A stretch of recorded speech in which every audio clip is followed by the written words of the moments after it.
तृतीय प्रश्न, जीवन रे एते दुख कहीं आसे? सुख आउ दुख जीवन रो गोटिए साथी परी। जो लोक मनरु बहुत दुर्बल होइथांती एई सुख आउ दुख तांको ऊपर अधिक प्रभाव पकई थाए। तांको जीवन रे तांको गोटिए छोट समस्या भी बहुत बड़ बोली लागि थाए। जो मनुष्य इमोशनली स्ट्रांग होई थाए, जहार चिंताधारा दृढ़ होई थाए, से बाहर रो एई परिस्थिति जोगु एते सुखी कि एते दुखी हेई न थाए। गोटिए कथा जे जो समस्या तुम जीवन रे आसुछि सेही भली समस्या प्रायतः समस्तक जीवन रे केबे ना केबे आसुछि।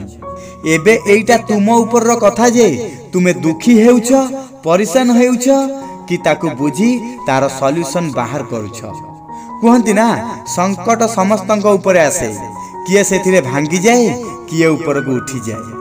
एबे तुमको बाछिबार अछि जे ए कष्ट आगरे नई तुमको भांगीबार अछि कि कष्ट को सामना करी आग को बढ़ी सफलता पाइबार अछि, ऊपर को उठीबार अछि।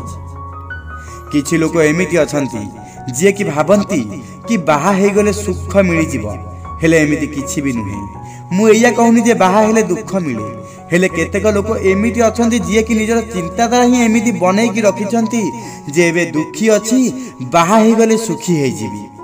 किछि लोकंकर पिला ही आमी करंती, तेबे तांकु आसी अन्य माने उपदेश दे जानती जे तार बाहाघर करई दियो, सी सब बुझी जीवो।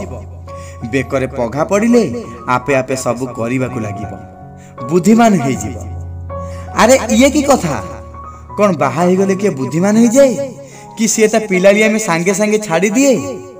मु बाहाघर रो विरुद्ध रे नुही, हेले आम मन रे जो भ्रांत धारणा अछि जे बाहा हे गले पिला बड़ हे जानती, तांको मुंड को बुद्धि आसी जाए, बाहा हेले सुख पाई जानती, ता विषय रे कहूची। एमिति किछि भी नुहे। जदि तुमे आगरो ही सुखी ना हो, तेबे बाहा हेई आहुरी दुख पाइबो। काहे कि ना तुमे ऑलरेडी दुख रे थिलो। जे तुम जीवन को आसीला तुमरा छाई हेई, ता जीवन को भी सेई दुख ही जीवो। आ जेते बेले तुमे ताको खुशी देई न पारिबो, तेबे सिए तुमको केमिति खुशी देबो?